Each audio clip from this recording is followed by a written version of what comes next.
Boat Trader is America's largest boating marketplace with over 100,000 boats to choose from. We offer simple, comprehensive solutions for those looking to sell, find, and finance new or used boats.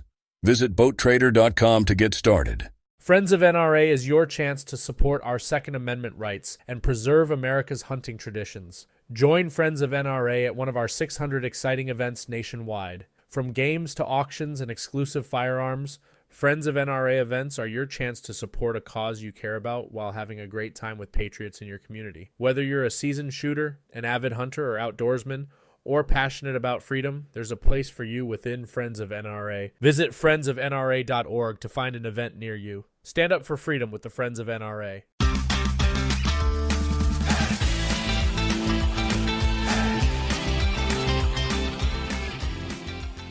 Hello and welcome to the Publicly Challenged Podcast. I'm your host, Luke Oswald, and I hope you join me on my quest for knowledge to become a better public land hunter, angler, and forager. Stick with this and who knows, maybe we will learn something together.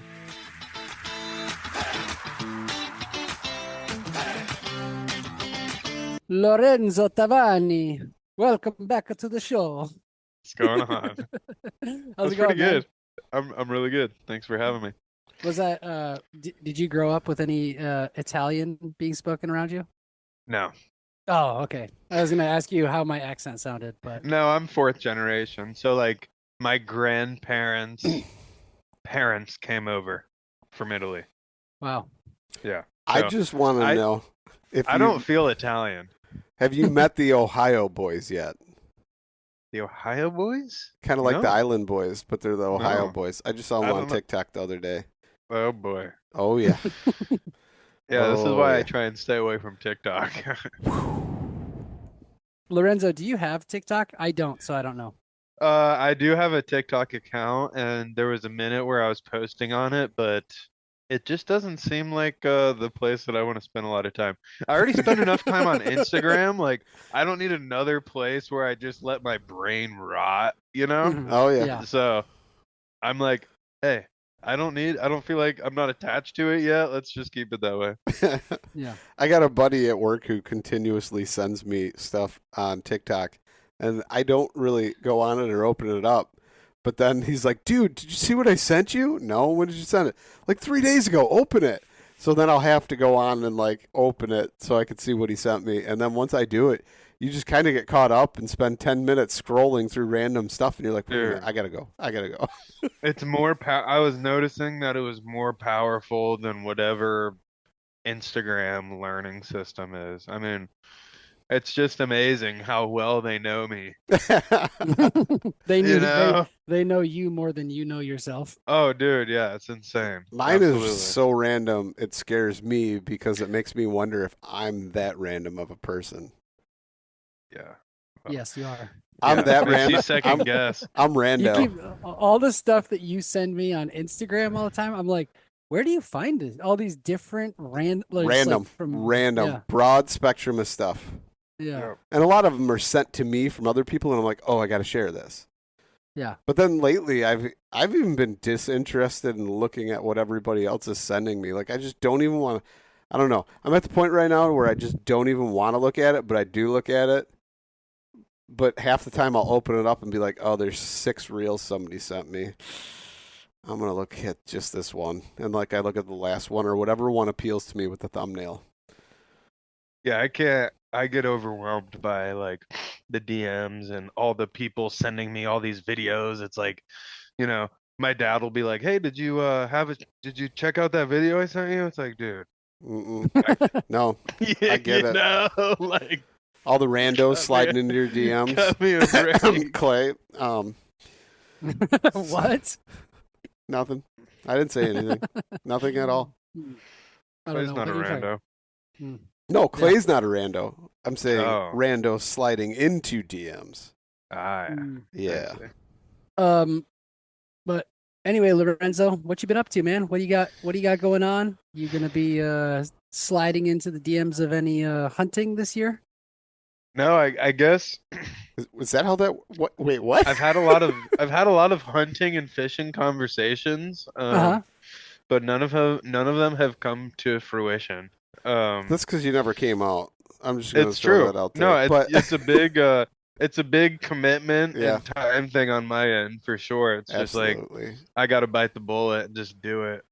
Well, I I'm just done. have so I'm gonna say yeah. that for this year, I have decided I don't think I'm gonna go out anymore catfishing. Okay. I believe I'm done. I still have fish in my bait tank, so like maybe there's a possibility, but I'm not going hardcore. I'm not going to try and catch, a 50-pounder. I'm not going to try and catch like a whole bunch more. If I go out, it'll just be like random, a couple here and there or whatever. I still do want to go out and get a whole bunch of crappie. Like I'd still like to spend a day out on the boat because I've taken the bass boat out twice this year. Once was to make sure it was running good after I had it worked on, and the other time was just to go catch bait so I could go catfishing in the John boat on the river. Wow. So I need to go out and do that. But other than that, I'm done. I ordered a bow press so I could work on my own bow and not have to rely on the bow shop anymore, especially because the prices are ridiculous. It's like $300 for them to change out your string, when you could do it yourself for like $100 by buying the string and cables. So, yeah, I'm kind of done with that. I was disappointed I'm waiting, though. It's like 3-week lead time on it. So that sucks. So now I'm standstill. But hunting season, Lorenzo. You want to come around and do that, or we can go do a squirrel bonanza with Clay? That'd be cool. Or when when are squirrels? Now till February, right? March? For us, it's September 15th to March 31st. September 15th. Ah, you poor thing. We've been going. What do you mean? I don't even usually like to hunt them that early because they're mangy they still looking? have like fleas on them and stuff. Same thing with rabbits. You ever notice that? Like, Yep. I've had rabbits before that had so many fleas on them, and I was like out pheasant hunting, and you could shoot the rabbits. So I shot a rabbit, and I was super excited. And I'm like, get some Hassenpfeffer stew here, and pick it up, and like the fleas just like swarmed my arm and were crawling on my arm. Whoa. And I was like, ah! Threw the That's rabbit down. disgusting. Yeah. Oh, it was so bad. And then I cut that same rabbit open though, and it had like weird looking spots on its organs, and I was like, So you I didn't can't. eat it? No.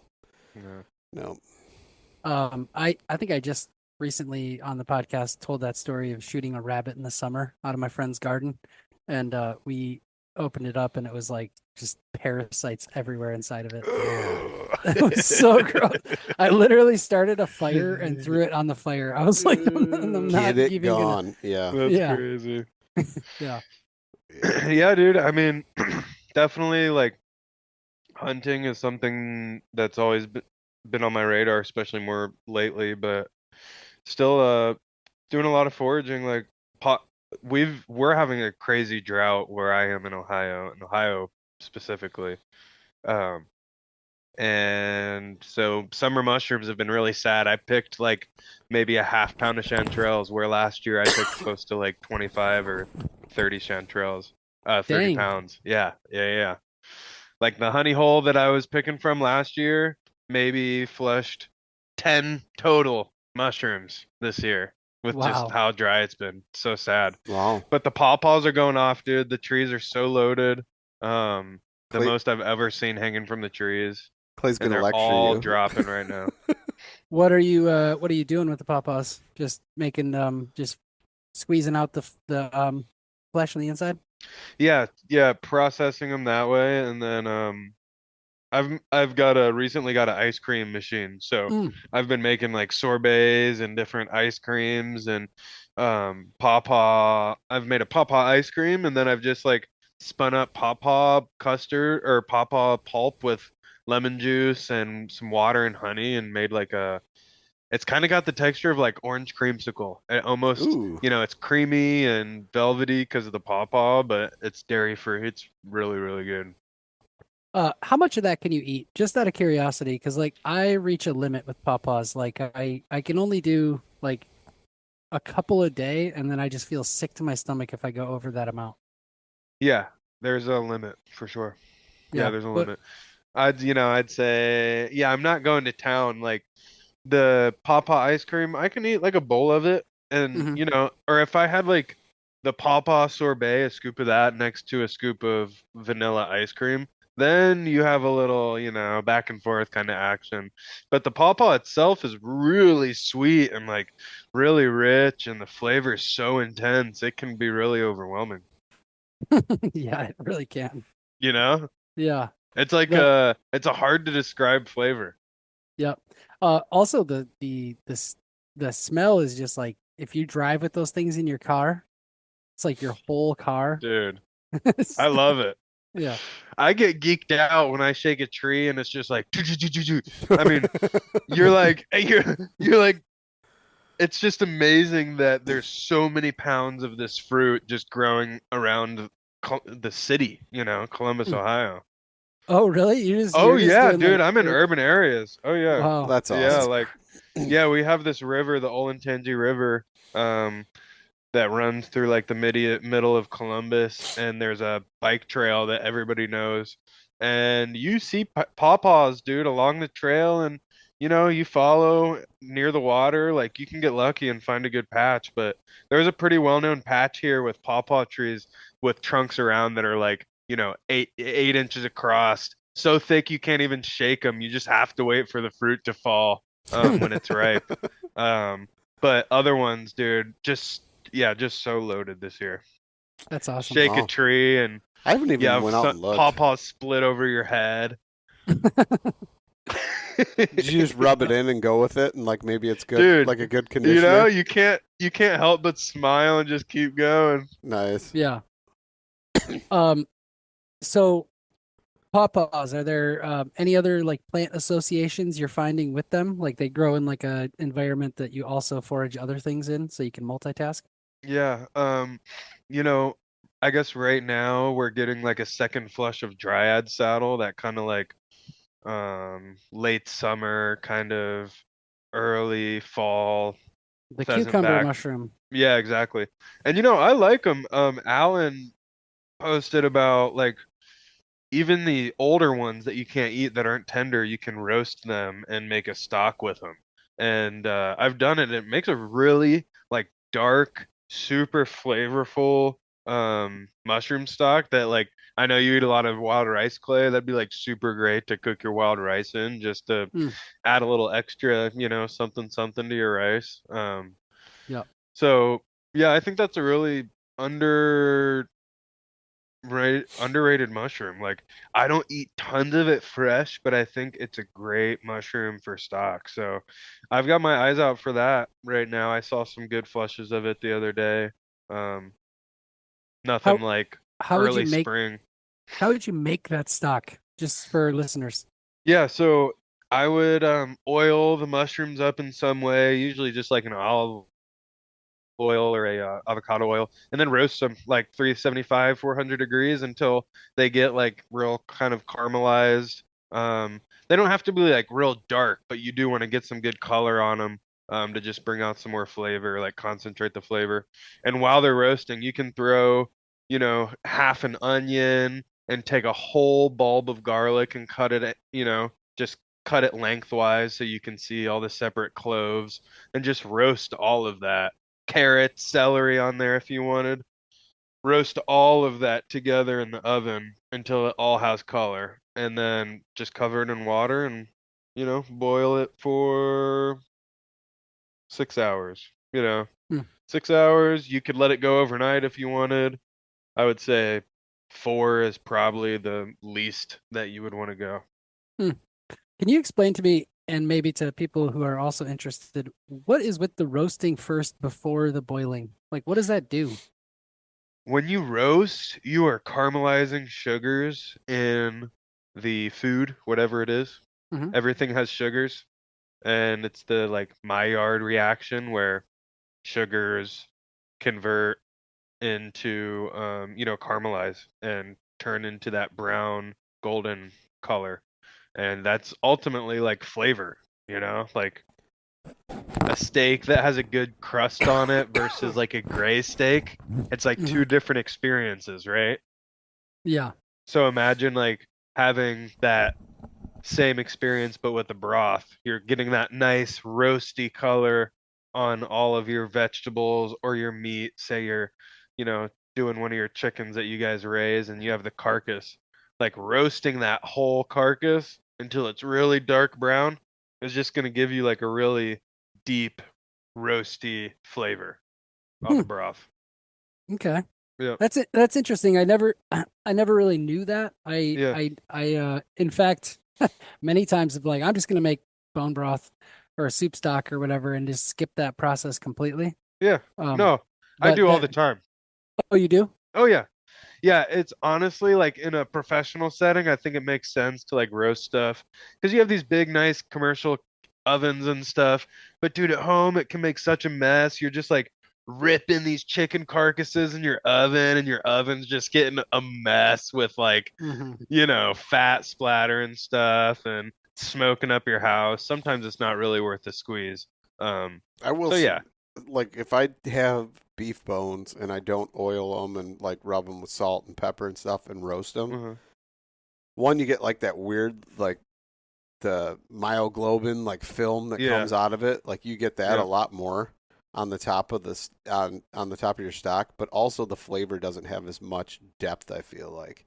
Totally. Unless you go a really, really long time anyway. Like if you go overnight, maybe you don't notice it as much, but if you only do like 6 hours, it makes a difference as far as flavor. Well, yeah, in school they like, like there's different things for different applications. If you want a really clean chicken, simple tasting chicken broth that doesn't have a ton of like flavor, and say you want to use it for something that's like got more delicate flavor. You don't want roasty chicken flavor to be the upfront thing. That's when you would do just like a boiled chicken stock without roasting it.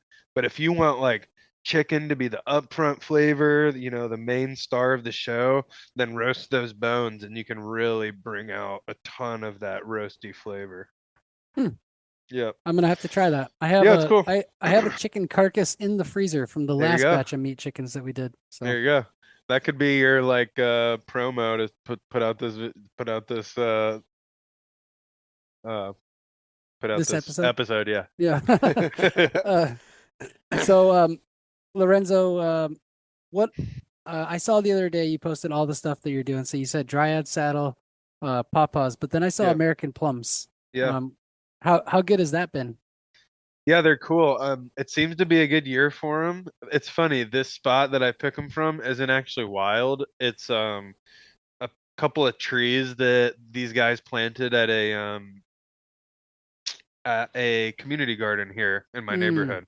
So it's just like a couple streets down, and there's like four plum trees. And it's interesting. I've read like that plums can kind of have different characteristics tree to tree and still be like the same species and genus. But so there's like four plum trees, American plum trees, but one has a very like red exterior and one is a little more yellowy and orange almost, and one's way more astringent and one has like thicker skin. It's pretty wild. Yeah. Truthfully, they're not all the best American plums I've ever had. Like they're good, but man, no matter how ripe they get, the skins are so astringent, man. Yeah, so typically this time of year I'm heading towards Ashland, Wisconsin, and I go to wild rice. Circumstances have changed that this year, and actually I've heard that the wild rice season sucks this year anyway. So it actually turns out that it's pretty good for me to have skipped this year, heading out there. But what I am bummed about is that Ashland, Wisconsin is like one of the most amazing wild plum places you could ever go to. Damn. And I'll usually pick on a yearly basis a 5-gallon bucket full. Whoa. And Lorenzo, the craziest thing is that I usually fill that 5-gallon bucket with the best of the best. So what are you doing with the 5-gallon bucket of plums though? Are you like just like are you steam juicing them? Are you taking them and like smashing them and freezing them? Are you Uh, caramelizing them with some sugar? Dude, What do you do? look at that smile. Clay just houses him, dude. Ah. Just Yeah. thinking about it, he's so stoked. Yeah. that you're not going and getting them.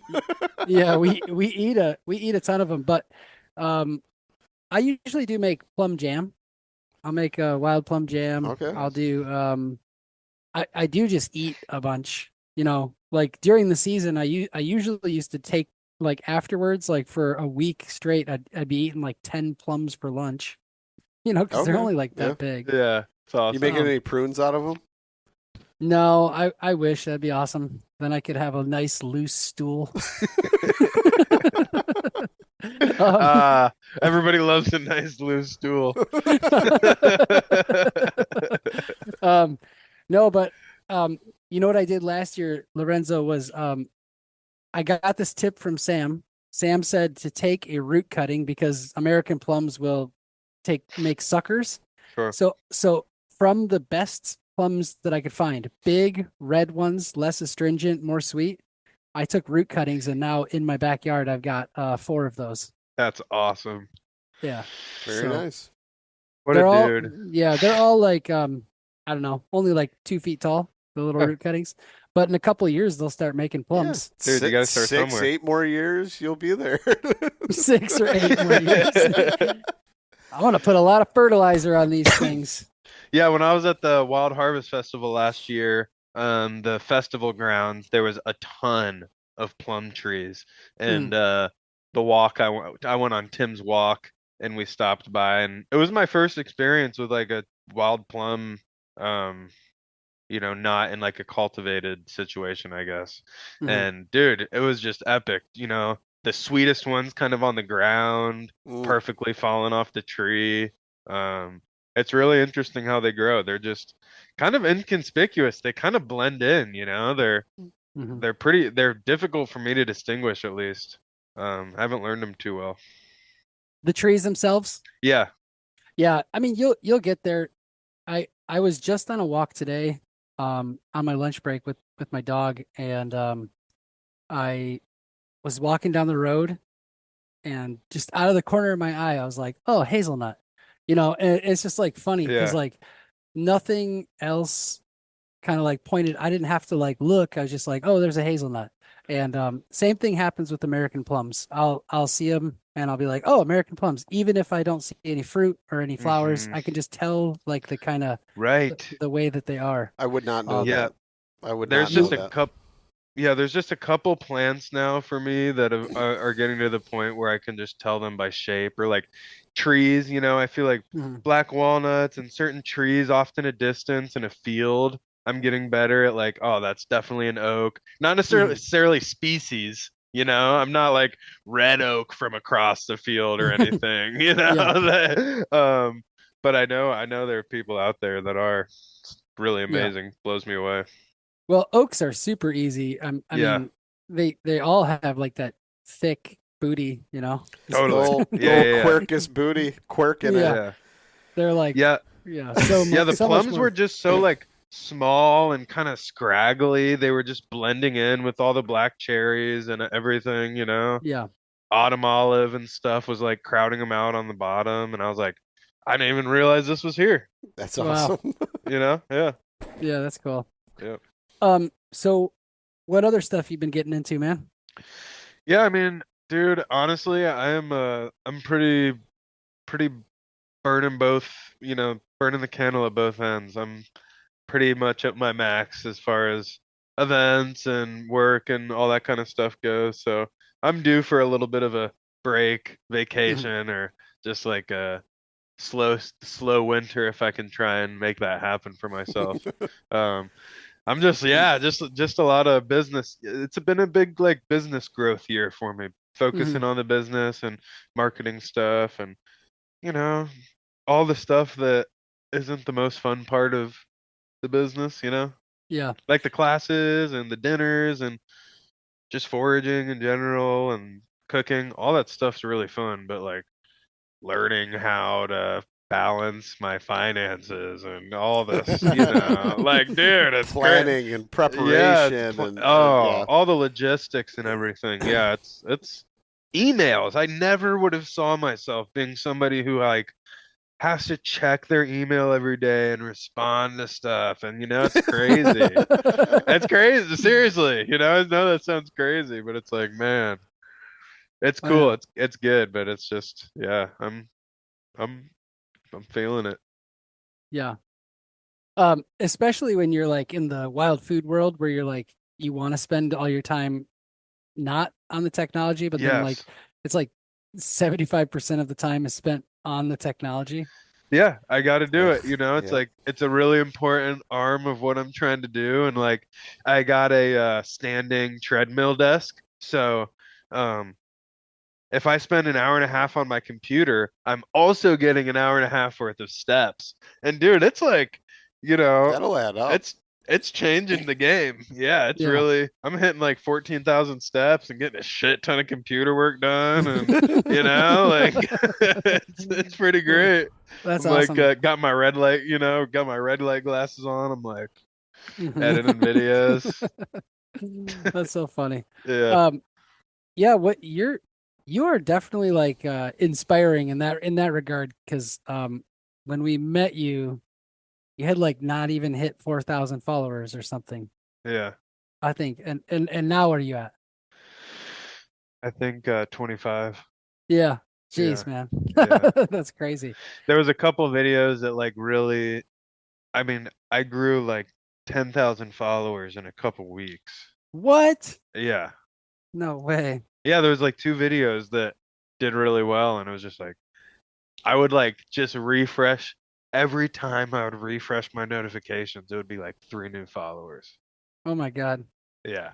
I could cool, just sit there and be like, refresh, refresh, refresh.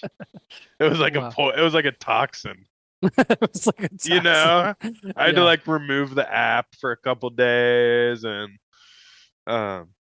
just because you were so focused on like, oh, how many more did I get? Yeah, oh man, look at psychologically. that. Yeah, it's like, it's like psychologically it feels freaking amazing. Dopamine, man. It's crazy. But it's like none of it, and dude, none of it matters. Not really. I'm really not making money, like the number looks good. It doesn't matter somewhat. But like the way it makes me feel when it's happening, it is not that significant. It's like a drug, dude. Yeah. Yeah. That I can't imagine 10,000. I remember one time Alan Burgo or somebody, shared something of mine, and I got like 500 in a day. Yeah. And I remember being like, whoa. Yeah. It's crazy. It is crazy. Yeah. Yeah, it's just, dude, I'm just consistent, and I'm playing the game. Yeah. I'm playing the game. Yeah, you are. It is what you get when you just play the game. I took my ball and went home a little while ago. Yeah. Well, look, dude, you guys have kids, and you're at it's like a different thing, you don't got time to be a goofball on the camera. No. You do it, you squeeze it in, Clay. What I need is just somebody follow me around while I mean, naturally I'm an idiot all the time. If somebody could just film it, like yeah. So Luke, you just need like to have like a reality TV show. There you go. Luke's World. I think it could happen. I mean, half the time, like if somebody would have followed me around catfishing this year, they would have thought it was like an episode of Swamp People. Like, no joke. I took my nephews out last weekend, and that's the first thing. One of my nephew goes, "Well, how do you grab?" Because we were jogging, and he's like, he's like, "Well, what do you do for this? What do you do for that? How do you bait it?" And I went and I showed him, and I was just hacking up the cut bait, right? And he's like, "Oh, I don't know if I want to touch that." And I was like, "Don't stink that bad." Then I smelled my head. And I was like, "Oh, maybe it does. Whatever." Like, it just kept going, cutting them up and stuff. And then he's like, well, how do you grab the jugs? How do you do this? How do you do that? Ask me all these questions. And my youngest nephew looks at the older one and he goes, have you ever watched Swamp People? He's like, we're pretty much living it right now. Oh my God. Dude, I saw Hank Shaw posted, him and whoever he was fishing with posted some monster catfish, dude. Yeah. Did you see those? No, I didn't. I did Oh not. man. I mean, I don't even know honestly what a giant catfish is, but those things were huge. I don't think I want to eat one over like probably 20 pounds, I'd say. Mm. At Midway USA, we know the AR-15 is one of the most popular rifles in modern American history. Known for its modularity and widespread use, it's often considered essential to any gun collection. The essential things you need to run an AR-15 are usually always in stock during shortages, things like magazines and 5.56 ammo. Whether you're looking to buy a new AR-15 or buy parts for your modern sporting rifle, log on and for just about everything for the outdoors, shop MidwayUSA.com. This episode is brought to you by United Airlines. When you want to make the most of your vacation, book with United. They're an airline that cares about your travels as much as you do. United is transforming the flying experience with Bluetooth connectivity, screens, power at every seat, and bigger overhead bins to help fit everyone's bag. And with their app, you can skip the bag check line, get live updates, and more. Change the way you fly. Book your next trip today at united.com. They just got too much life experience. Well, that life experience. Their body count is too high. Well, They're like that body count equals lead and everything else. If you think about it, the Yeah, I longer know. it's been in the river, the more exposure it's had, and then Yeah. it's got all that in its body. So dirt. Probably just tastes like straight dirt. not really. I mean, catfish. No? Like Clay and I have talked about it a lot. Like if you get a decent sized catfish and you cut it and you cut all like the red off of the meat and everything, it's a solid just white piece of meat and it's good. It's Yeah. when you don't trim it, it does taste like dirt. If you don't get rid of like that mud vein that's actually in there, it tastes like dirt. Yeah. Yeah. Yeah, it's an education thing. I mean, I feel like there's so many, dude, I find it really interesting in the foraging world how little just education there is on cooking or just, we all know how to find all these awesome ingredients, but generally people aren't the best at knowing what to do with them. No. Yeah. It's You know, I've seen some or TikTok videos. they're restricted. Yeah, they're restricted by their inability to be a good cook. Like they could forage way more, but they're not very proficient in the kitchen, so it's like they're restricted by that, Mm-hmm. Like I Yeah. felt like that's one thing that's helped me is like I knew how to cook before I got into foraging. So it's like, oh, I know how to process a shit ton of ingredients like efficiently, and that's like a big part of foraging. It's like if you strike a honey hole of chanterelles, you got to be able to clean them efficiently, store them efficiently, process them efficiently, Mm-hmm. You can end up wasting a lot of precious food that you gathered from the woods if you're not, careful or you don't know what to do with it. Yeah. My freeze dryer and dehydrator is my best friend when it comes to that. Yeah, hell yeah. That is a bummer feeling though when you look in your fridge and you go, crap, I just wasted like so much of this like food, whether it be garden food or forage food or whatever, and it's like it's such a crappy feeling. And I've actually I'm gonna pat myself on the back here. This year I turned it around a lot and I've made a huge effort to not have that happen anymore. And I've actually been pretty dang successful. I've been just squeezing it good. in everything, Mhm. Yeah. Dude, it's so easy to just pick a giant flush of chickens and just be so excited in the moment. And then you're like, fuck, I gotta process all these now, dude. And like, do I even want to eat all these, Yeah. But they were like so awesome and exciting in the moment. Mhm. Right? I made a point. So one year I picked and they weren't ripe. A bunch of pawpaws. They just weren't quite ripe yet. So I was like, I'll let them ripen on the counter. but like it goes from 0 to 60 on that in no time. And next thing you know, you got fruit flies everywhere, and you go to process it, and they got a bunch of like black spots in them. I mean, some of it I still saved, but some of them were beyond because it was just a big pile. And I learned that way. You know, I was like, okay, I'm never doing that again. Collect the ripe ones, pulp them right away, freeze them, and be done with it. But Yeah. yeah, I probably have about 40 pounds in my 2 fridges right now. Of pawpaws? Yeah. that's a Unprocessed? whole lot of Alzheimer's right there. That's a whole lot of Alzheimer's. Yeah. We were talking about on another podcast that I read that- your studies, Clay. I went and found like 3 different studies, and I read them, and it was people And? who live in tropical areas tend to have a higher rate of Alzheimer's, and it turns out, what family are they again? Ananaceae. Ananaceae. Yep, yeah. Ananaceae. And so the Ananaceae family has a direct correlation to the onset of the Alzheimer's in these people. And they studied, there was like 2 different studies of populations, and it was like, one of them was a long study too. It was like 5 years or something. They watched the decline of these people and what they ate, and it like was directly linked. But it makes me wonder how much they ate, because it seemed like it was a staple of their diet to where it was consistent. It wasn't just something. That's what I gathered from it anyway. So like the one study was saying that, you know, they would have consumed way more than we would ever consume from that family, because there's like that one that tastes like chocolate. There's another one, you break it open, it's got like little chunks, like white chunks of whatever it is in it, that they like. There's like 10 different fruits that are all in that family that they eat like on a regular basis, and we only have pawpaws. So I'm not super worried about it, but it doesn't mean I'm gonna like eat my weight in them every year. No. Yeah. Yeah, I just wanted the confirmation bias. You know, I can only eat a couple, and now that I Yep. know that they cause Alzheimer's, I'm just like happily Confirmation bias.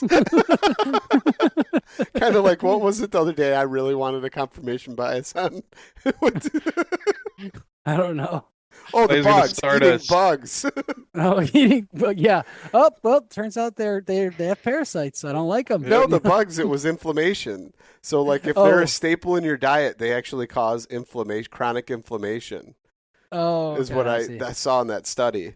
And then it would like disappear. The study disappeared, and I was like, well, it only disappeared because they wanted it to disappear so I can eat more bugs and be in constant inflammation all the time. Yeah. That's what it was. Clay's gonna start a don't eat stay smart and don't eat pawpaws campaign. Yeah, probably. Have you ever seen those bumper stickers that say "I'm pro pawpaw and I vote"? No. Is that a real thing? Yeah, my friend has one on his car. Oh, that's awesome. Yeah. That could Um, go a multitude of directions, I feel like. It's such an awesome fruit, dude. Whether or not it causes some Alzheimer's or not, or like we can't eat too much of it or not because it is so intense. The fact that it exists to me is just so awesome. Yeah. because it produces so much food from like one tree, or what? Yeah, so much fruit, such a unique fruit, and it does not feel like a fruit that should be growing in Ohio. It does not. It does not. When it tastes like a banana, you know. It truly feels like tropical. Yep. Even the way they grow and their shape, and if you're ever in like a patch of pawpaws, and you know it might be raining a little bit, and the trees are all blown around and fruits falling, it's like a really wild, like rainforesty kind of feeling. Yeah. So, when you go to like a good pawpaw patch, are you in the understory, or is pawpaw the overstory? Yeah, it seems to be that pawpaws need full sun. So like the spots that I'm picking, it's like pawpaws might be part of the understory, but then the good parks I'm picking from, it's where they're the overstory, and like a couple big trees have been knocked down and there's sunlight coming through, you know? Like the trees with the most sun have the most fruit. Yeah. I've noticed the same thing, to where if they are the understory, sometimes they don't even produce fruit. I've seen them with flowers and they don't produce fruit. Yeah. But then I've noticed, like, if you find a spot where you know pawpaws are, like I found one spot, searched the whole entire creek side and couldn't find one spot where they were in a clearing. I switched over to the other side of the creek. There was like a trail on that. And anywhere along that trail that they jutted out to where they actually got sunlight, tons of fruit. Yeah. Yeah, it's the sun. Yeah, so like there's this one of my classes, this woman came and she's like a kind of newish pawpaw farmer. She's planted probably like 40 trees, but she's grafting, dude. She's like got quality rootstock that's adapted to Ohio that she's putting like tasty fruit, different grafts on top of. So she's really into all the different cultivars. And she's like, yeah, big like misconception is that pawpaws like the shade, but like you're not going to get a fully productive pawpaw tree in the shade. They may be an understory tree, but like if you're growing them for fruit and you know, like Native Americans might have been like, you know, tending to them and clearing space around them to encourage more fruit, you know, maybe not necessarily planting groves of them, but it is really amazing. You'll see trees with no fruit and then boom, there's a clearing with tons of sun and then loaded. And I'm always like along a river or a creek, you know. Mm-hmm. I'm always like on a creek bed or very near one. Isn't that so random though? Like that a plant that typically is found in like super moist, wet soil and in shady portions of like timber along creek banks and things like that, where there's always going to be an overstory above them for the most part. Yeah. That's where it's like natural habitat is, but yet you take it and you cultivate it to where it's in an area that's a well-drained soil. You trim it, you keep it low, and it's in full sun, and it just like massively produces. I just find it weird. You know what I mean? It's so against everything that you would think about this plant, right? Like, oh, this is its habitat, but we're going to do this. And oh, by the way, look, now we have 2-pound fruits all over this tree. It just, it blows my mind. It's insane. Yeah, this woman that I'm kind of connected with, she's not necessarily into the biggest fruits. She's like very into like the sweetest. She's into the flavor profiles, and she's selecting the smaller fruits that she thinks are sweeter and more flavorful. And it's amazing, dude. She's buying different plants and seeds from people all over, you know, all over the region and getting super nerdy about it. We our local, like Ohio State University, they have a whole doctorate program focused on coming up with processing and basically figuring out how to bring pawpaws to market, like a whole harvesting technique, because you're not allowed to sell fruit in market that is hit the ground. So you have to like they're trying to develop some sort of net and method of catching the fruit as it falls from the tree. But dude, to me, it just seems like one of those fruits that's got to just stay like elusive. You know, it's like, I can't imagine a world where a smushy pawpaw is going to be able to be shipped anywhere. Yeah, but they did it with bananas and mangoes, you know. Did. Yeah, so like when you think of a mango, for instance, like the Thompson's mango is the most popular mango in the world, and it tastes like garbage. But it ships well. But here's the thing: that same mango, if it actually ripened on the tree, wouldn't taste like that at all. Because you don't think so? No, I don't. I got a buddy that had a farm in Mexico, and he was telling me, he goes, mangoes here taste like garbage. You got to do a Mexican accent. He's like, the mangoes here. Don't do it. We're recording. I'm kidding. No, Diego, if you're listening, it's all good, buddy. No, we actually, never mind. Publicly challenge is canceled. But anyway, he's like, the mangoes, he goes, we'd never pick them until you could like shake the tree and they would fall and then you eat them. And he goes, any of those mangoes, he goes, all the starches and everything have fully converted to sugar. And he goes, they taste completely different than a mango that you pick and you get in a store that's hard and let sit on your counter for 3 or 4 days. Completely different. Yeah. And I believe it. I've never had one myself, but I totally believe it. You know, pawpaws are really interesting, man. You cannot, like, if they're hard, if your thumb can't press them into them at all and they're off the tree, they will not ripen. They won't ripen in a paper bag. They won't ripen on your counter in the sun. Like, they have to be thumb soft. You know, the flesh has to be tender enough to press into it at least a little bit. And that will ripen until it's like fully mushy, you know, fully ripe state. I've had them ripen on the counter, but when they ripen, it's like they go almost straight into rot. Really? Like, it's not a gentle process. It's like one day you squeeze it, hard. All those times. Yeah. Squeeze it, it's hard. Next thing you know, you squeeze it, and it's like, bleh. Just nothing. Yeah, and it's like, It's how like did that happen avocado. overnight? Huh? Yeah. It's like an avocado. Speaking of avocados, okay, apparently there's a huge avocado shortage right now or something, or some type of embargo going on with Mexico. I'm not sure on the details of that. I saw a sign at the grocery Probably store. the cartel.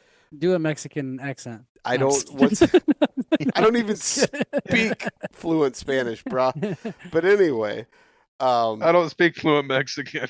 I said Spanish. I did say Spanish. You're gonna get us Ay. canceled. Luke no puede hablar en español. Está hablando sobre los aguacates.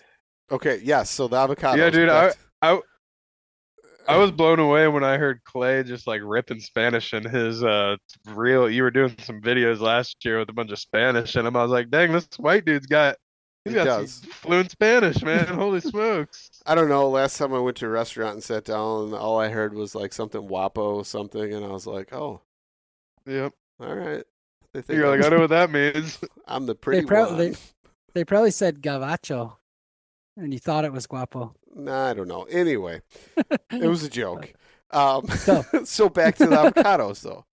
So they're importing them from Chile or something, okay? Or somewhere where they normally don't get them, I guess. I don't know. Mm-hmm. But every single one of them, even like the skin, they're all rock hard. Even the ones that have like a completely like black skin on them, like beyond the brown. You know what I mean? Like, how is it not ripe when they're that color? Like at that point, how is it not ripe? And the only thing I'm thinking in my head is, are they sprayed with like a peel or something now to where they just never ripen? Have you noticed that though? Have you found any fruit with a peel? No, I have not. Because I'm pretty sure I've had stuff that like never ripened. It just stayed like you could cut it and leave it on the counter and nothing changes, nothing happens. And I'm like, what? Threw it out. Not gonna eat it. That is pretty strange. Yeah. That reminded me of a time we went apple picking at one of those classic places where you buy a bag, big bag or a small bag, and fill it for whatever price you pick, kind of deal. Well, there was a ton of apples on the ground, and they were busted open and stuff, and I noticed there were some really rotten ones, but there was no bugs on any of them. And I just realized, like, wow, these things are sprayed to shit, man. You know? Is that like a giant... So much spray. Is that a giant claw on your hand? What is that? Oh, yeah, it's a pillow. Pillow I'm screwing around with. Is that like supposed to be like a Monstera leaf? Yeah, it is. Oh, okay. Well, let's go. Yeah.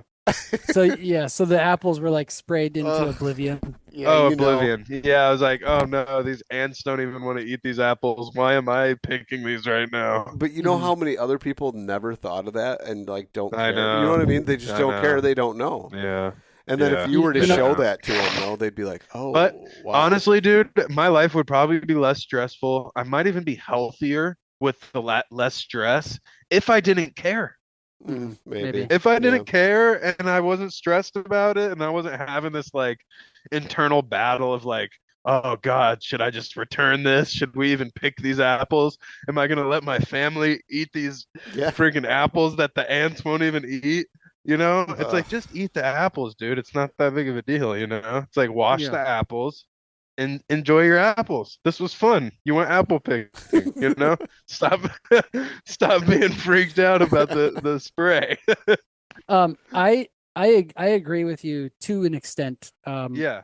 That I think that it is important in the moment to not freak out and get yourself into these like weird mind states, but you should strive to pick different apples personally. Like Totally. that's me. Like Not all of us have just these wild apple orchards everywhere, Clay. Yeah, I know. Just saying. But what I mean is like basically, so we usually have RO water at our house. Yeah. And I try to make my coffee in the morning with RO, but like occasionally I don't have it and I have to use tap water. Yep. And you know, for a while there I was like, oh, like getting all bummed out about it, but I'm just like, dude, I'm not gonna like stress myself out or cause any more. I'm just gonna use tap water. And I'm not gonna try to use it every day. But I'm just not going to freak myself out if I do have to use it occasionally. Isn't the RO water bad for you too, though? Because everything is completely stripped out of it, so it actually like strips the minerals from your teeth as you drink it, and like pulls the minerals out of your body. Yeah. If you're just drinking it without adding like any salt back to it. Yeah. Or are you salting it or like putting trace minerals or something in it? Yeah, the drops. I do that, but also if you're making coffee, then coffee has trace minerals and things in it, so it's good. Oh yeah, that makes sense. Or if you make tea or whatever. What's this mold in the coffee that people are talking about now? It's a thing, dude. Huh? You're talking about Dave Asprey? Yeah, that dude, sometimes I just want him to just shut up. But other times I find it fairly fascinating. But is it true or is it not true? Coffee sits around. Coffee does sit around for a while, like in its fresh state. Like there's a lot of sitting and fermenting and sitting around in bags and stuff, you know? And it's like, sure, anything can have like toxins and mold or whatever, you know? I think like blowing it up and marketing the shit out of your coffee being the cleanest, you know, whatever, third party tested, this, that, and the other, like, I like some of that to a degree, but yeah, you can take it to an extreme where it's like, all right, what's the, you know, how much better can this be? Is it worth spending $18? No, because just roast it's like your own beans, dude. Toxin free or whatever, you know? I don't know, dude. Order 20 pounds at a time, or even 50 pounds of green beans, and then you could like put them in a bucket with oxygen absorbers and just scoop out what you need when you roast them. If you roast your own, you'll never want to buy store coffee. Really? I just go with the local. Yeah. Yeah, it's cool. I love the smell, dude. The smell of coffee roasting it's wild because it's so unlike the smell of brewing coffee. It smells like cookies are baking. And depending upon the beans, like sometimes it smells like a sweet vanilla cookie. Sometimes it smells like fresh chocolate chips, and you're in grandma's house and she opens up that oven door and it's just inviting, and just these waves of joy wash over you. Dude, I'm hungry. Yeah. I want cookies. I want cookies. Some cookies and some raw milk. Damn. Dude, I got some raw milk. I'm always stocked up. I'm not always stocked up. I don't drink enough of it. You're going to die. Louis Pasteur would be rolling over in his grave if he would know that you're drinking. No, I'm kidding. Dude, it's crazy. I've posted I've had a couple raw milk videos do well, and people always blow up about the freaking thing, dude. It's crazy. The thing is, raw milk was pasteurized for a reason. It's like when you're on a commercial farm and the cows are nasty, dirty, and coming in and getting sprayed with machines and not being handled by a person that's actually like wiping the udders, taking iodine or something and cleaning them, and then milking it. That's a huge difference. You know, like if you're taking measures to make sure that that's clean, then it's clean. I wouldn't worry about it at all. Yeah. I thought about getting a couple goats just so I could milk them, some nannies. Oh. That'd be sweet. Yeah, the milk. We don't do a ton of milk, but this ice cream machine, I've been skimming the cream off the top of the gallon and using the really good milk, man. I tell you, I feel like less shit when I eat a ton of ice cream that I make at my own stuff, you know, because I've been using maple sugar for the sweetener and good store-bought ice cream isn't even like it's like 36 ingredients, and 3 of them are the I only would even ingredients buy you the need. nice stuff. I would even buy the nice pints. It was like, whatever, the local stuff, $10 a pint, I'm like all about Still it. got garbage in it. Well, Yeah, it's crazy. Yeah. Yeah, Lorenzo, where do you source your guar gum? I don't do the guar gum. Yeah, no guar gum. Yeah, no you don't guar use gum. carrageenans in there? No.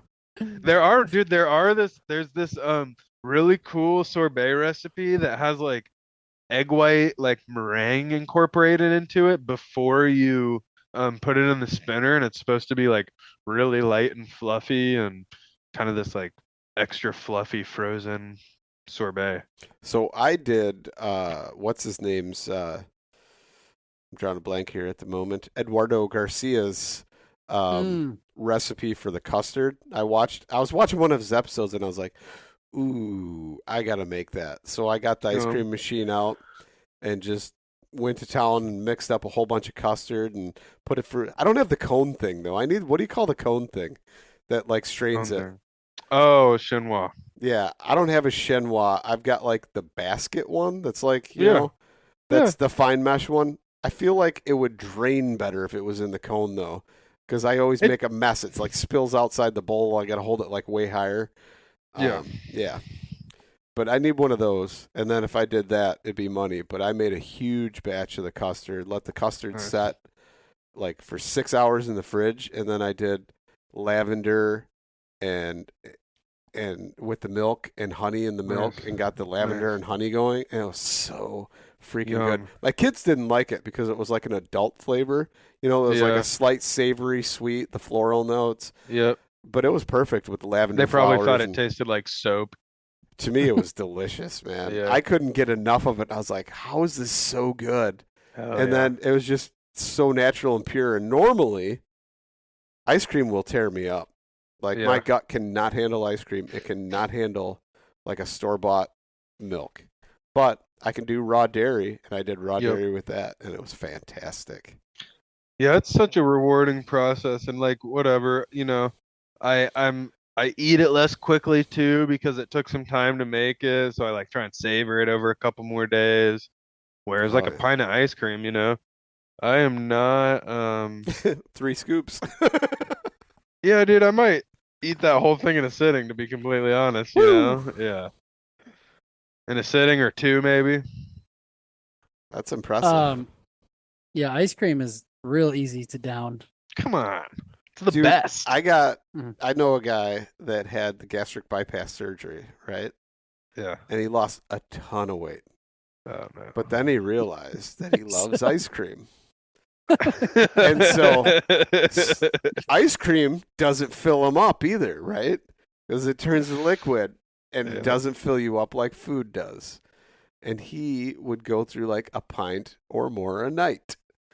Oh my and God. Needless to say, he put like 220 something pounds. Oh, yeah, because he was eating ice cream so much.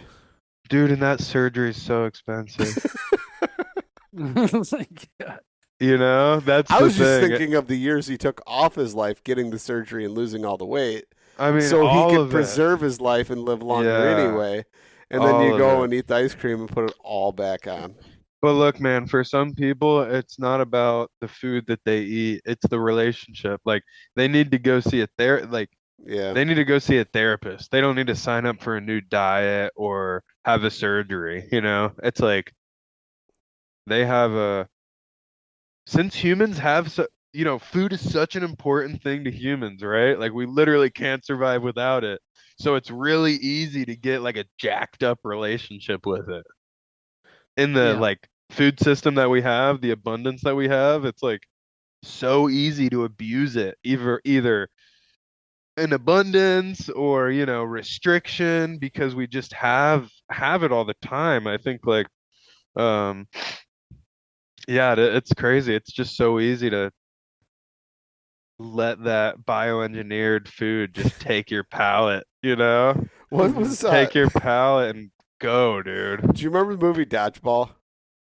Yeah. Yeah. What was what's his face's Ben Stiller's character with the piece of pizza? Oh yeah. And he's like, "Oh, you want me to eat you, don't you?"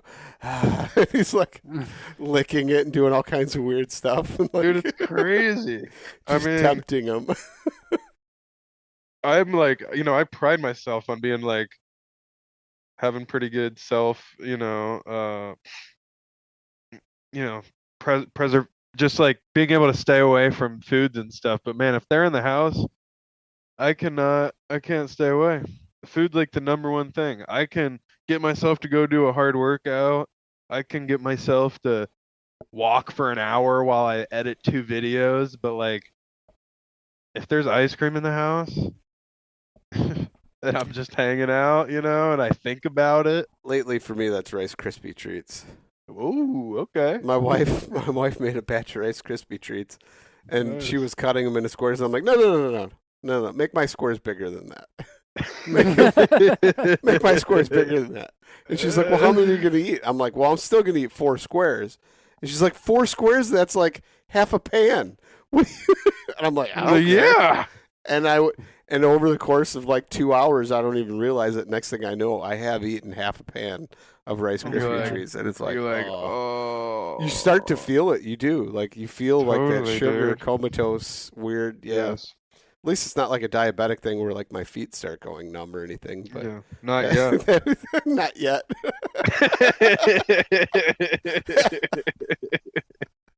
Yeah. It's not all the time though. But No. if it wasn't for her, it probably could be. Like, I mean, Yeah. if somebody kept enabling me and making them all the time, oh, it'd be so easy. There was a guy at She's work, like- I used to do that too. I'd purposely just put candy up on his bench all the time, and like he'd eat it. You're like, haha, I gotcha. He's like, damn it, Luke, stop putting the Well, candy we had a up bet. here. I said by the end of my career, he would be over 250 pounds. Oh my God. So I was like intentionally, I think it was only like $100 or something, but like, so I would intentionally like bring him plates of food and like feed him all the time. I'm like one of those creepy, creepy feeder relationships. Yeah. No, Did you win? not yet. Or- he was like 2 pounds away at one point, and he's like, Oh, no. "Oof, I got to do something. Luke's gonna win." So So he started losing He weight? started eating better, but yeah, he used to eat like 2 chocolate chip muffins, and I'm not talking like little chocolate chip muffins. I'm talking like full sizers, and then 2 bagels and cream cheese, like in my one gosh. sitting, and that was like his breakfast. He's like, "Well, I don't need to get until lunch," and I'm like, "Till what?" Got to load up. Yeah, carbo load, double carbo load. Maybe I he don't had know. to run. He had to run a marathon. You don't know. Yeah, dude. Don't judge. No, I'm not judging Clay. But we had a bet, and I was close. I was very close to winning. And Well, then, boys, it's getting really it's about an hour and 45 minutes past my bedtime. Yeah. I feel you too, man. But I got one last thing that I got to ask you, and I didn't have this question until after you were on the podcast last time. Yeah, I'm excited. What is the most disgusting wild food you've ever eaten? You know, I have I had some deer when I worked at the processing plant I was at, and I was very new. I don't know anything about venison still, really. I don't know what was up with this deer that they gave me. I don't know if there's a gland that stuck around in the animal too long or whatever it was, but that like off flavor gaminess that everybody refers to, but like pungent. I mean, pungent. Maybe they pranked me, dude, and like gave me a cut with the gland, you know? Like, I don't know. But I cooked this thing up and had it seasoned all up real well. It had a little bit of a stink before, when I was seasoning it and grilling it. And man, when I sliced into that deer, it was just god awful. And I took one bite and that was it, man. I couldn't eat anymore. I've had other great experiences, but that one deer experience was rough. that sucks. Dang. Yep. I feel like I was like, it was I probably got. corn-fed deer. Well, that's all we have. I mean, dude, No, it's a we have joke between woods. Clay and me. Oh yeah. Because Clay says he hates. He says about corn-fed deer only ones that browse on freaking pines and what else? What do you got up by you, Clay? That's what I like. Yeah, Yeah. cedar, pine. Yeah. Cedar raised deer is what. He's like, yeah, sommelier for deer. He's like, yes, this tastes like primarily cedar and pine raised venison. A deer sommelier. You know, There's that episode name. there we go. Yep. All right, you guys. It's been great, Lorenzo. Well, hey, we gotta give Lorenzo a chance to tell if That's he's got what any we're classes, doing. anything I was coming trying up. to, but Yeah. you interrupted, Clay. Okay. So rudely interrupted. Yes. Okay, Lorenzo. you say it. I thought you were. No, I trying don't to tell want him to get out of anymore. here. Lorenzo, All dang it, right, just see you say it. guys. No. I'm Wait. just gonna end this. All right, later, guys. Yeah. So where can people what find you? What do you got going? Yeah, I do have a class September 28th for Central Ohio people down in Yellow Springs, doing a dinner, and then I'm gonna do a dinner series without like foraging portion for the winter. So gonna do October, November, and December. Got a really cool venue set up here in downtown. Like we have a wood-fired hearth, kind of speakeasy vibes down in the basement of this really nice restaurant. So really excited for that. And we're gonna do some like fundraiser stuff for some cool local organizations doing like some nature education for kids. So Awesome. really excited. And yeah, Lorenzo Cooks on Instagram and YouTube. You know, happy cooking. That's right. Happy cooking. I was waiting. If you didn't say it, I was going to say it. So. Dude, I'll get people around Columbus who will recognize me, and I swear to God, they'll say happy cooking or try and get me to say it, or like it's a thing. That's cool. It's a thing, yeah. Well, It was great talking to you, man. Likewise. And thanks for coming on. Yeah. Yeah, I really appreciate it, dude. Rock on.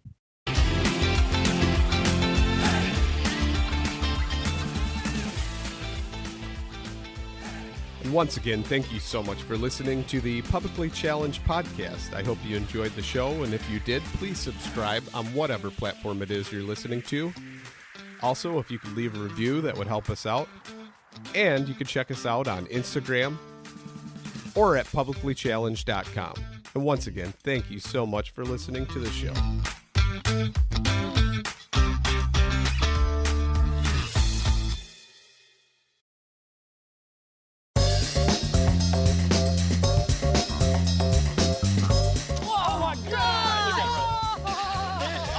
Every once in a while, it's fun to go like just full-blown redneck on these fish. This is like high-tech cane pole fishing right here. From the white sandy beaches to the crystal blue waters, enjoy the best fishing Panama City Beach has to offer during Chasing the Sun. Sundays at 9:30 a.m. Eastern on Waypoint TV, the destination for outdoor entertainment.